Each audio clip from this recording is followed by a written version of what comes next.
በስመ አብ ወወልድ ወመንፈስ ቅዱስ አሐዱ አምላክ አሜን።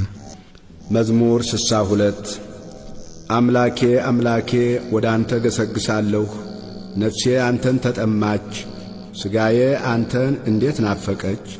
እንጨትና ውሃ በሌለበት በምድረ በዳ ኃይልህንና ክብርህን አይ ዘንድ እንዲሁ በመቅደስ ውስጥ ተመለከትሁህ። ምሕረትህ ከሕይወት ይሻላልና ከንፈሮቼ አመሰግኑሃል። እንዲህ በሕይወቴ ዘመን አመሰግንሃለሁ፣ በአንተም ስም እጆቼን አነሳለሁ። ነፍሴ በቅቤና በስብ እንደሚጠግቡ ትጠግባለች፣ ከንፈሮቼም ስምህን በደስታ ያመሰግናሉ።